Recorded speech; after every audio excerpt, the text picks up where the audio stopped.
Hello all welcome back to my YouTube channel. இந்த vlog வந்து நான் ரொம்ப நாளா எக்ஸ்பெக்ட் பண்ணிட்டு இருந்த ஒரு விஷயத்த பத்தின விளாக். அது என்னன்னா TNPSC group 2 counselling vlog. Memo வந்தாச்சு. என்னோட டேட் இன்னும் நான் பார்க்கல. பயமா இருக்கு. மெமோ வந்திருக்குன்னு மெயிலும் இன்டிமேட் பண்ணிட்டாங்க.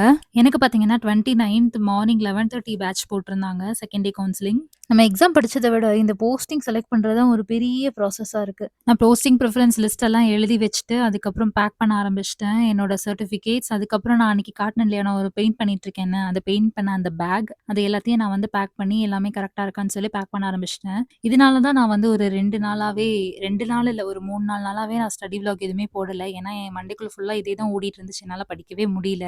எனக்கு சென்னைங்கும்போது வந்து லோக்கல் ட்ரெயின் ரொம்ப ஒரு நல்ல எக்ஸ்பீரியன்ஸ். இதுக்கு முன்னாடி வந்து ஒரு இன்டர்வியூக்காக நான் சென்னை போயிருந்தேன். ஸோ நெக்ஸ்ட் கவுன்சிலிங் போடுறதுக்கு ட்ரெஸ் எல்லாம் அயர்ன் பண்ணி எல்லாத்தையும் பக்காவா மடிச்சு பேக் பண்ணி, அடுத்த நாள் காலையில நேரமாவே கிளம்பியாச்சு.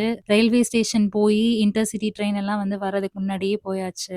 நம்மளோட டே 1லேருந்து 9 வரைக்கும் பார்த்துருக்கவங்க எல்லாத்துக்குமே தெரியும். எனக்கு காலையில சீக்கிரம் எந்திரிக்கிறது எவ்ளோ பெரிய டாஸ்க்ன்னு. ஆனா நான் வந்து சீக்கிரம் எந்திரிச்சேன். ஏன்னா நமக்கு இதுக்காக தானே படிக்கிறோம். அதுக்கு எந்திரிச்சு தானே ஆகணும். ஸோ சீக்கிரமா எந்திரிச்சு சன்ரைஸ் பார்த்தா அந்த நாள் அப்படின்னு கூட சொல்லலாம். நம்ம ட்ரெயின் வந்துருச்சு. அப்படியே ட்ரெயின்ல ஏறி சீட்டெல்லாம் பார்த்து உட்காந்து ஒரு வழியா செட் ஆயாச்சு. என்ன விட என்னோட அம்மா, அப்பா ஓவர் குஷியா இருந்தாங்க. எனக்கு என்ன பயம்னா, போன தடவ மாதிரி கவுன்சிலிங் வரைக்கும் போயிட்டு திரும்ப வந்துரக்கூடாது அப்படிங்கிற பயம் இருந்துட்டே இருந்துச்சு. அதனாலேயே நான் கையில அப்பாயின்ட்மென்ட் ஆர்டர் வாங்குனா மட்டும் தான் நிஜம்னு சொல்லி என் மனசுகிட்ட சொல்லிட்டே இருந்தேன். ஏன்னா திரும்ப திரும்ப என்னால அடி வாங்க முடியாது. ஏன்னா நம்ம ஆல்ரெடி வாங்குன அடி அப்படி இல்லையா? என்னால ஃபுல் ப்ராசஸ் ஒரே வீடியோவா போட முடியல. ஸோ நெக்ஸ்ட் என்ன நடந்துச்சுன்னு பார்ட் 2ல சொல்றேன். பாய் பாய்.